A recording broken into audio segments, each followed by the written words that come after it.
Hello everyone, welcome to Study Time Only. Today is 26 May 2020 and current affairs की इस series में हम कुछ इंपॉर्टेंट फैक्ट्स एंड न्यूज़ का एनालिसिस कर रहे हैं जो कि हमारे UPSC, state PCS, MPPSC, UPPSC, SSC और बैंक जैसे एग्जाम्स के लिए रिलेटिव है। इसे सेक्शंस में डिवाइड किया गया है जिससे कि आपको टॉपिक्स डिफरेंशिएट करने में प्रॉब्लम ना हो। यह आपको दोनों लैंग्वेज में अवेलेबल होगा, Hindi and English both. So let's see आज हमारे कौन कौन से आर्टिकल्स हैं जो हमें डिस्कस करने हैं। यहाँ हमारा पहला सेक्शन है नेशनल अफेयर्स, जो हमारे राष्ट्रीय अफेयर्स हैं उनसे रिलेटेड। इसमें हमारा आज एक आर्टिकल है जो हमें डिस्कस करना है।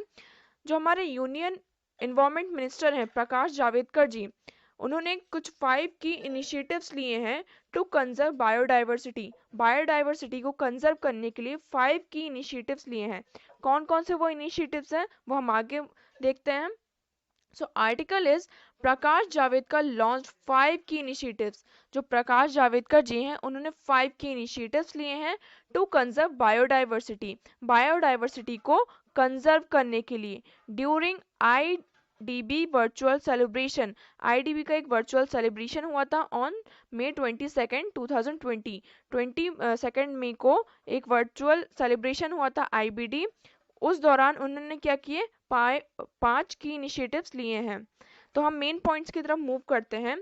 International day for biological diversity, biodiversity का एक वर्चुअल सेलिब्रेशन हुआ था, आईबीडी का एक वर्चुअल सेलिब्रेशन हुआ था जिसमें हमारे यूनियन मिनिस्टर जो हैं, मतलब union environment and forest climate change minister Prakash Javadekar ji हैं, उन्होंने भी पार्टिसिपेट किया था। ये जो वर्चुअल सेलिब्रेशन हुआ था इसका थीम क्या था, our solutions are in nature, जो हमारे समाधान है वो प्रकृति में है। तो इस सेलिब्रेशन के दौरान हमारे जो यूनियन मिनिस्टर हैं उन्होंने 5 की इनिशिएटिव्स लिए हैं हमारे बायोडाइवर्सिटी को कंजर्व करने के लिए। तो कौन कौन से वो की इनिशिएटिव्स हैं, उन्होंने क्या किया है, launch summer suction internship program, उन्होंने एक प्रोग्राम लॉन्च किया है। सेकंड क्या है, launch of UNEP campaign on illegal trafficking of endangered species, जो हमारे इंडेंजर्ड स्पीशीज हैं उनकी जो इलीगल ट्रैफिकिंग होती है उनके लिए एक कैंपेन लॉन्च किया है। Third is launch of WWF model conference of parties, जो WWF मॉडल कॉन्फ्रेंस को उन्होंने लॉन्च किया है। लॉन्च ऑफ अवेयरनेस कैंपेन, एक अवेयरनेस कैंपेन लॉन्च किया है। And launch of webinar initiatives की शुरुआत की है। तो ये कुछ की इनिशिएटिव्स हैं जो इस मीटिंग के दौरान, इस सेलिब्रेशन के दौरान लॉन्च किए गए हैं। तो ये आपको दो तरीके से ये हमारे लिए इम्पॉर्टेंट हो सकता है। इसे हम इन्वायरमेंट सेक्शन में भी ऐड कर सकते हैं कि बायोडाइवर्सिटी को बचाने के लिए हम क्या क्या कर सकते हैं, हमारी गवर्नमेंट ने क्या क्या प्लान लेकर आई है। तो ये जो आंसर है, ये जो इनिशिएटिव्स हैं, इसको हम उसमें भी कोट कर सकते हैं। हम नेक्स्ट मूव करते हैं। हमारा नेक्स्ट सेक्शन है बैंकिंग एंड फाइनेंस। इसमें हमारा एक आर्टिकल है जो हमें डिस्कस करना है। इसमें हमारा एक आर्टिकल है आईसीआईसीआई बैंक ने एक इनिशिएटिव लिया है सीनियर सिटीजन्स के लिए। उनके लिए क्या इनिशिएटिव लिया है, ICIC bank golden year FD, golden year FD. इसमें उन्होंने जो हमारे सीनियर सिटीजन्स हैं उनके लिए कुछ क्या किया है, फिक्स्ड डिपॉजिट जो है उनके लिए एक स्कीम लेकर आए हैं। तो स्कीम में उन्होंने क्या क्या चीजें ऑफर की हैं वो हम आगे आर्टिकल में देखेंगे। Article is ICICI introduced ICICI bank golden year FD. उन्होंने क्या किया है, ICICI bank golden year FD को इंट्रोड्यूस किया है। A special FD with interest rate of 6.55% per annum for senior citizens. Interest rate इसमें कितना होगा, 6.55% पर annum फॉर सीनियर सिटीजन, जो हमारे सीनियर सिटीजन्स हैं उनके लिए। तो हम मेन पॉइंट्स की तरफ मूव करते हैं। The private sector ICIC bank introduce, जो आईसीआईसी जो बैंक है ये एक प्राइवेट सेक्टर बैंक है। उन्होंने क्या किया है, एक फिक्स डिपॉजिट जो होता है, हमारी एफडी होती है, उन्होंने एक फिक्स्ड डिपॉजिट को इंट्रोड्यूस किया है। किसके लिए, सीनियर सिटीजन्स के लिए। पहला पॉइंट हमें ये याद रखना है कि किसके लिए है, फर्स्ट सीनियर सिटीजन्स के लिए। और इस स्कीम का नाम क्या है, ICICI bank golden year FD. तो इसमें 2 पॉइंट्स यहाँ पे निकल के आए। पहला कि ये सीनियर सिटीजन्स के लिए है और इस स्कीम का नाम क्या है, ICICI bank golden year. Second point क्या है, इस स्कीम में क्या क्या ऑफर किया है बैंक ने। इसमें बैंक ने ये ऑफर किया है कि अगर 5 to 10 ईयर आप अगर up to 2 crore rupees deposit करते हैं बैंक में, आप कितने 10 ईयर के लिए, उसका टाइम पीरियड कितना हो, 5 to 10 ईयर, मतलब 5 से 10 साल तक के लिए अगर आपने 2 करोड़ रुपए तक आपने क्या किया, उसमें डिपॉजिट किया, एफडी कराई, तो उसमें आपको हर साल 6.55% इंटरेस्ट रेट से आपको उसमें इंटरेस्ट मिलेगा। मतलब कि अगर आपने 2 करोड़ रुपए तक का डिपॉजिट किया, कितने टाइम के लिए, 5 to 10 ईयर, मतलब 5 से 10 साल तक के लिए आपने किया, तो इसमें आपको हर साल 6.55% रेट से आपको उसमें इंटरेस्ट मिलेगा। तो अब हम आईसीआईसी बैंक के बारे में देख लेते हैं। इसका कॉर्पोरेट ऑफिस कहाँ है, मुंबई महाराष्ट्र में। रजिस्टर्ड ऑफिस कहाँ है, वडोदरा गुजरात में। इनके सीईओ एंड मैनेजिंग डायरेक्टर कौन है, संदीप बख्शी। एंड चेयरमैन कौन है, गिरीश चंद्र चतुर्वेदी। इसमें मेन इंपॉर्टेंट पॉइंट्स कौन से हो जाते हैं, हमारे चेयरमैन और कॉर्पोरेट ऑफिस। हम नेक्स्ट मूव करते हैं। हमारा नेक्स्ट सेक्शन है इकोनॉमी एंड बिजनेस, जो हमारे आर्थिक और व्यापार से उससे रिलेटेड। इसमें trade credit policy cover limited की गई है कि मतलब ट्रेड्स को लेकर कुछ पॉलिसीज बनाई गई हैं।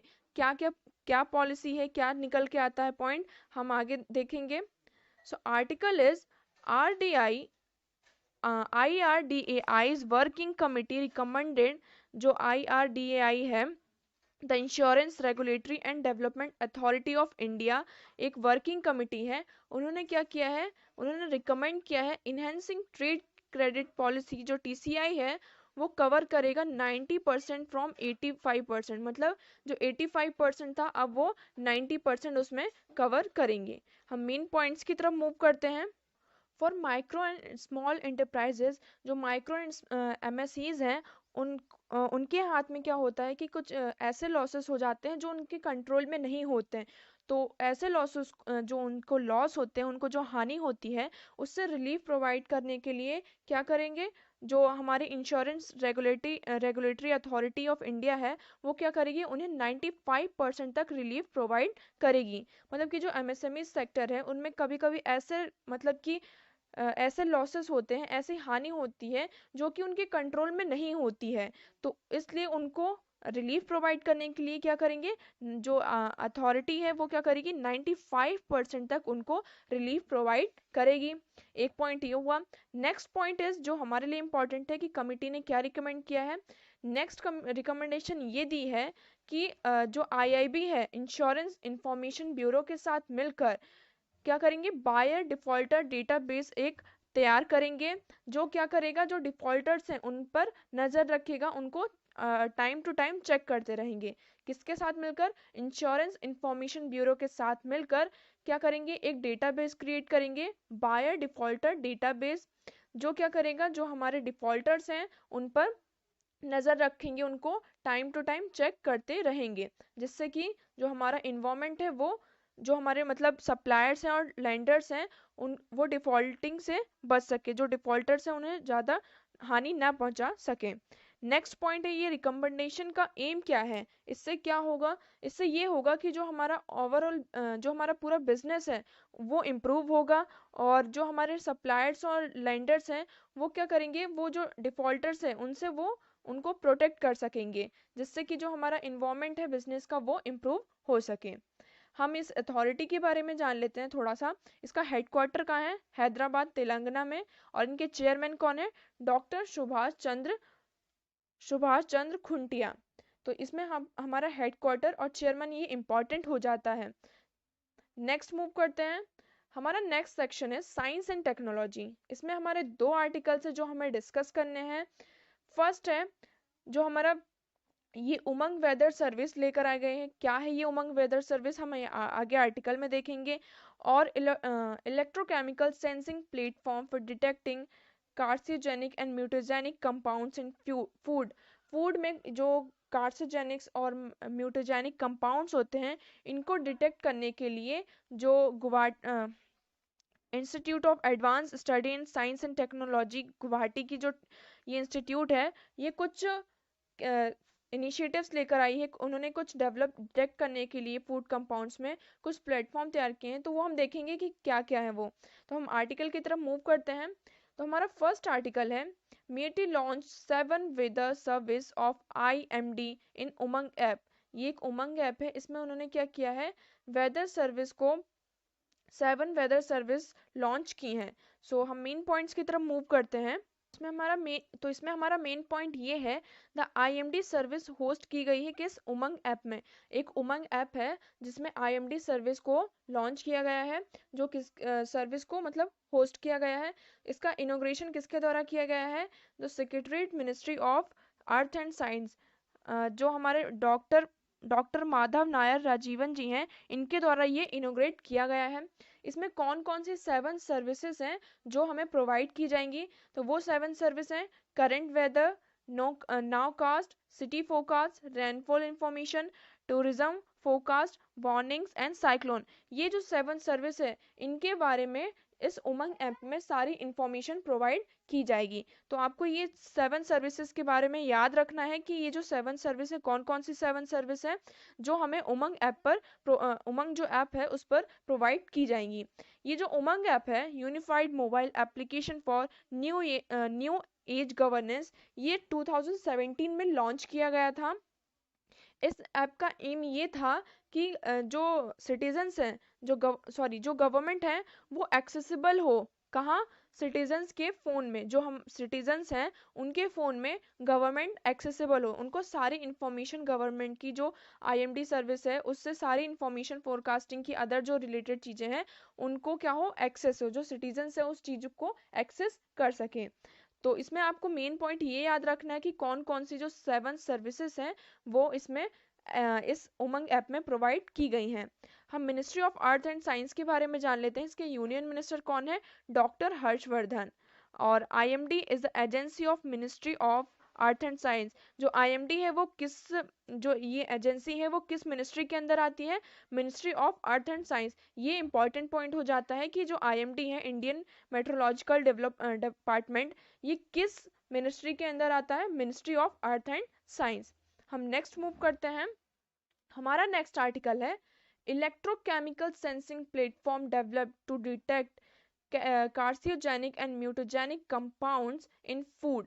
जो एक इलेक्ट्रोकेमिकल सेंसिंग प्लेटफॉर्म डेवलप किया गया है, किस लिए, टू डिटेक्ट किसको डिटेक्ट करने के लिए, कार्सियोजेनिक एंड म्यूटोजेनिक। कार्सियोजेनिक वो होता है, कार्सियोजेनिक का मतलब ये होता है कि वो वो थिंग्स, वो फूड आइटम्स जिसमें कि कैंसर जो होता है, कैंसर होने का जो खतरा होता है वो ज़्यादा होता है। अगर हमने कुछ ऐसा फूड ले लिया जिसमें ऐसे ऐसे कंपाउंड्स हैं, ऐसे मटेरियल जो ऐसे कंपाउंड्स हैं जिससे कि हमें कैंसर होने का खतरा ज़्यादा है। और म्यूटेजेनिक का मतलब होता है कि वो एजेंट्स, वो चीज़ें जिससे कि जो हमारा जीन्स में, हमारे जीन्स में चेंजेस होते हैं, उसकी जो जीन्स चेंजेस की जो रेट है वो दिन पर दिन बढ़ती जाए।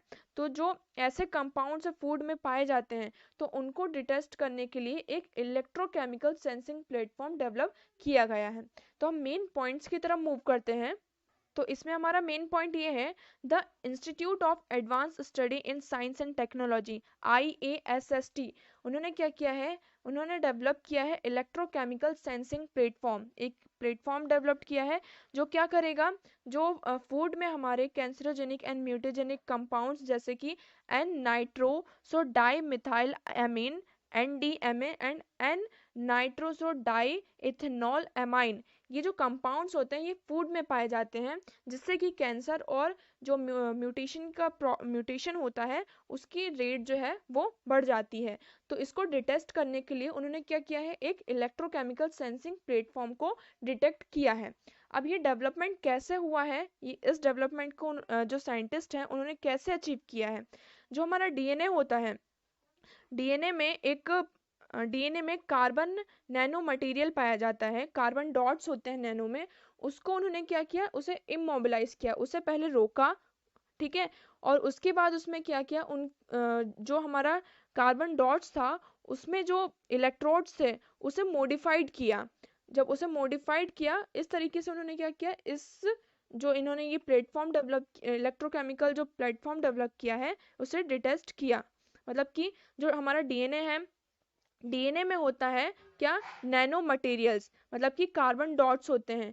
तो उन कार्बन डॉट्स में जो इलेक्ट्रोड्स हैं उन्हें क्या किया उन्होंने, जो कार्बन डॉट्स हैं उन्हें इमोबिलाइज किया, मतलब कि उन्हें पहले रोका और उसके बाद उसमें जो इलेक्ट्रोड्स हैं उनको मॉडिफाइड किया। इस तरीके से उन्होंने क्या किया, इस एम को अचीव किया।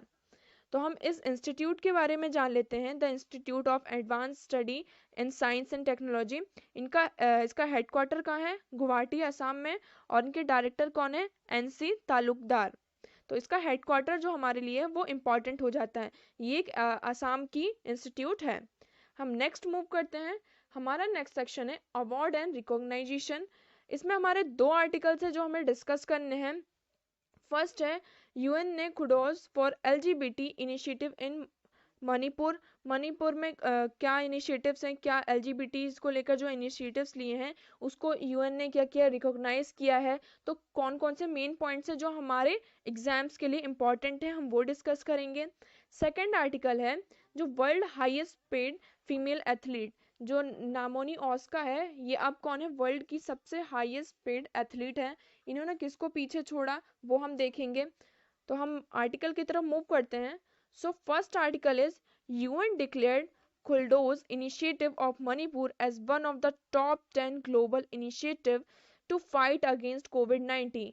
जो मणिपुर ने एक इनिशिएटिव लिया है, क्या नाम है इस इनिशिएटिव का, खुडोल इनिशिएटिव, जो कि यूएन ने क्या किया है, इसे डिक्लेयर किया है टॉप 10 ग्लोबल इनिशिएटिव में से, जो कि कोविड-19 है इसके अगेंस्ट फाइट करने के लिए, मतलब जो कोविड-19 है इससे फाइट करने के लिए इस इनिशिएटिव को यूएन ने रिकॉग्नाइज किया है। तो हम मेन पॉइंट्स की तरफ मूव करते हैं। जो हमारे मेन पॉइंट्स हैं उसमें ये है कि जो इम्फाल मणिपुर इम्फाल में एक एनजीओ है, उसका नाम क्या है, या ऑल जो एनजीओ है इसे खुडोज लिस्टेड किया गया है। खुडोल का यूएन का क्या है, खुडोल का मतलब ये होता है कि ऐसी चीजें जो कि जिनका मेन एम क्या होता है, to provide food health and hygiene to of the LGBTs committee and people having HIV children and adult. मतलब कि वो लोग जो एलजीबीटी कमिटी से एलजीबीटी से कमिटेड होते हैं, और वो कमिटी वो लोग जो एचआईवी से पीड़ित हैं, और ऐसे बच्चे और एडोलेंस जो एचआईवी और अदर जो उनको प्रॉब्लम्स है उससे जो पीड़ित होते हैं।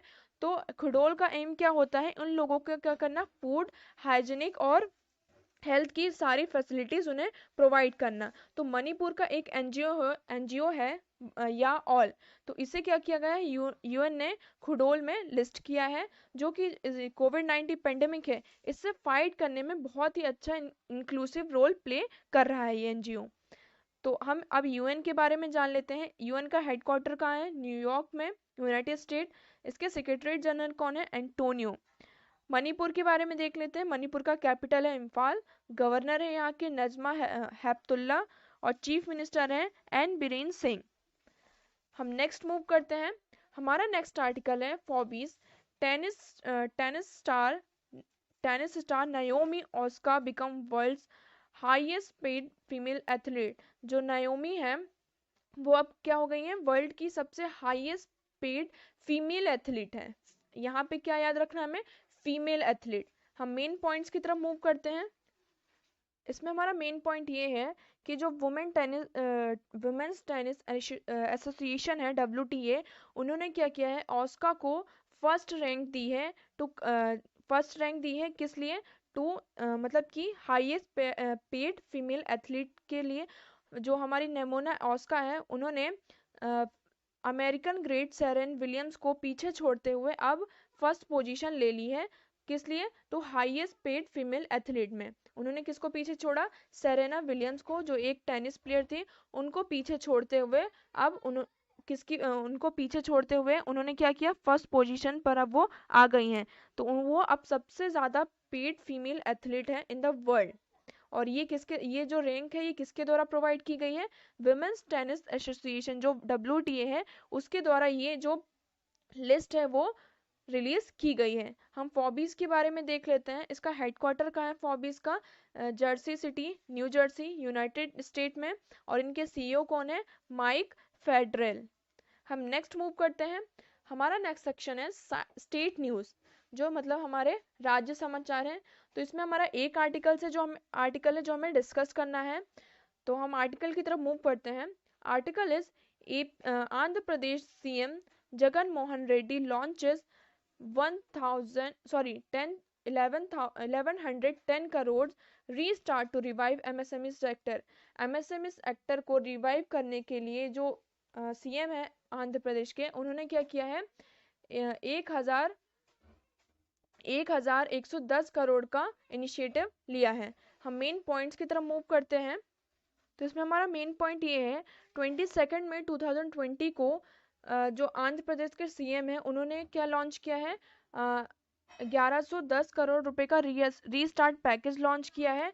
इस प्रोग्राम में क्या होगा, जो एमएसएमई सेक्टर है उसको वो क्या करेंगे, जो micro small and medium enterprises है उस सेक्टर को बूस्ट और सपोर्ट करने के लिए उन्होंने ये जो प्रोग्राम है वो लॉन्च किया है।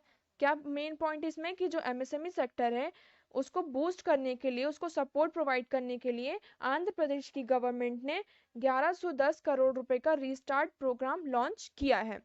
तो ये इससे एक पॉइंट ये भी निकल कर आता है, जो हमारी गवर्नमेंट ने आत्मनिर्भर भारत पैकेज जो लॉन्च किया था, तो उसका ये एक इनिशिएटिव निकल के आ सकता है कि जो हमारी एमएसएमई सेक्टर्स हैं, तो हम इन चीज़ों को इंटर रिलेट कर सकते हैं कि जो जो हमारा आत्मनिर्भर भारत पैकेज था एमएसएमई सेक्टर्स को बूस्ट करने के लिए, तो उसके लिए एक स्टेट गवर्नमेंट के द्वारा अच्छा इनिशिएटिव लिया गया है।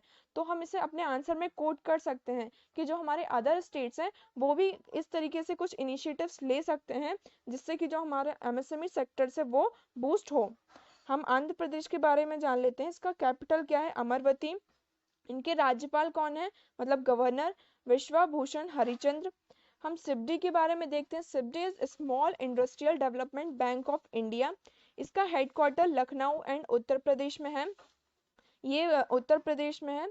And chairman and managing director कौन है? Mohammad Mustafa. So this is the complete analysis of today's news and today's articles. And अगर आपको अदर कोई क्वेरीज हो तो आप कमेंट सेक्शन में हमसे पूछ सकते हैं। डिस्क्रिप्शन बॉक्स में आपको टेलीग्राम चैनल की लिंक प्रोवाइड की गई है, जहां से आप टेलीग्राम चैनल ज्वाइन कर सकते हैं, या फिर आप डायरेक्टली टेलीग्राम ग्रुप ऐप में जाकर स्टडी टाइम ओनली सर्च करेंगे तो आपको चैनल मिल जाएगा, जहां इसका आपको PPT and PDF form provide किया जाएगा। Thank you so much for the discussion.